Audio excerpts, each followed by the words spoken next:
All right, it's Friday afternoon and I thought I would put to video an idea I've been thinking about in the back of my mind for how we could possibly make a small but meaningful improvement to the research ecosystem in Australia. So when you submit a paper to a conference or especially a journal, it will go through a round of revisions. You get some feedback from the reviewers, the editor may have a look as well. And often, if successful, you'll get a chance to revise and resubmit the paper. Sometimes this takes a couple of rounds, sometimes this can take many rounds of revisions, feedback, improvements, until eventually, hopefully, you submit a vastly improved research paper that is accepted and published in the journal. What is key to that process is the concept of memory. So each time you submit the paper, what has been previously submitted and the reviews that were previously submitted does not get thrown out. It's all part of the historical record, and depending on the nature of the journal, is considered to varying degrees at each round of the assessment. And this history is really important because it means you're not throwing away information and signal from what has happened to that paper previously in that journal. My proposal for improving the research funding ecosystem in Australia, especially funding bodies like the ARC, is to give the funding body an explicit concept of memory from one year to the next.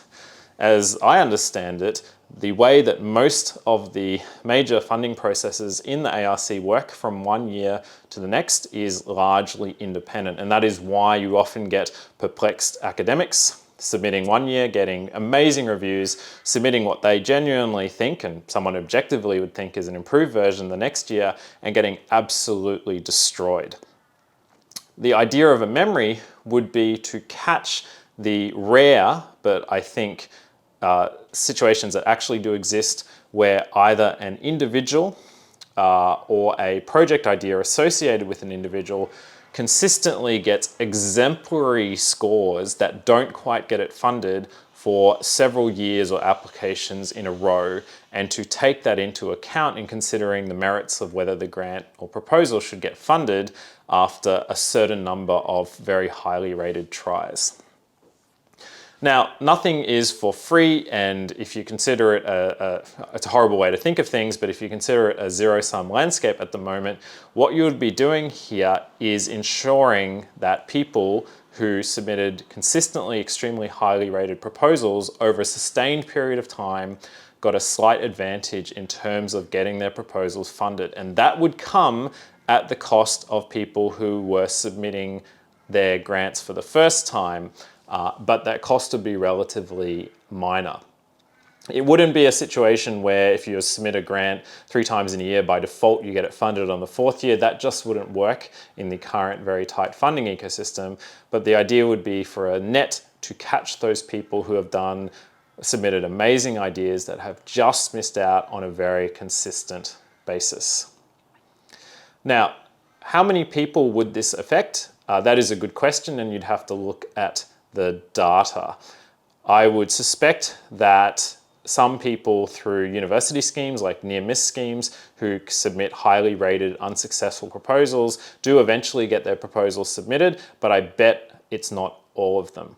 Now you might argue, well, even if it's not all of them, the majority of people do get their grants funded eventually.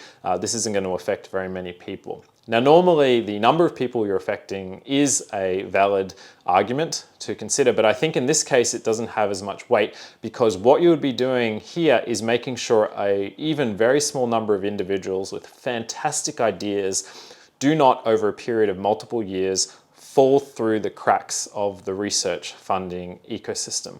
And I think the morale effect that would have on the system would be not insignificant, because people would have a little bit more faith that if they really have amazing track records and have amazing ideas for what they're submitting and do consistently great submissions, that there is somewhat of a signal from year to year that increases the chances that eventually their research will get funded. And I think the slightly reduced funding pool for first-time submitters, that might be an acceptable trade-off to make if you consider the overall amount of funding not increasing. I also want to propose this as an idea at a discipline level. So one of the refrains you hear every year when grant funding outcomes come out is that a certain discipline feels hard done by. They've had no successful funding outcomes in that year or perhaps for multiple years. And one of the other things that this memory effect, if you chose to implement it, would give you the ability to ensure that disciplines weren't weren't neglected for long periods of time, for long sequences of multi-year attempts at funding.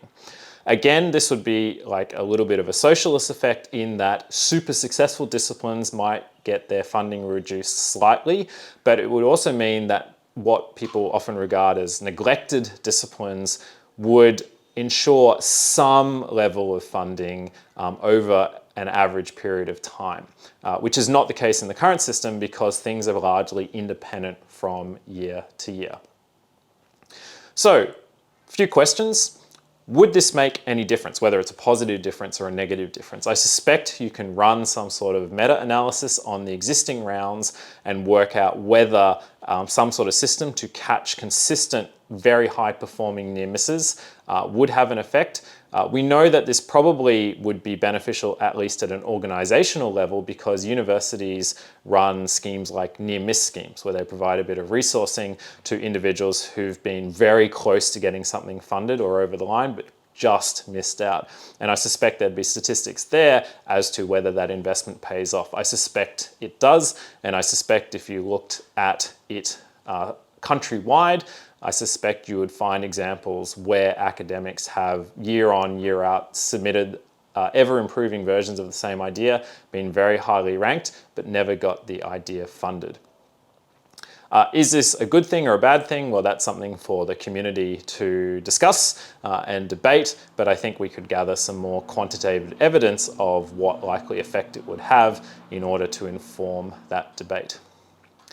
Giving a grant funding system a memory is by no means novel. I'm sure it's been proposed for funding research funding systems around the world. It's definitely not novel in terms of publishing academic papers. Memory from multiple rounds of revisions is baked into that process. And so I think it is very worthwhile coming back to consider it again as we consider ways to improve the research funding systems in our various countries. Thanks.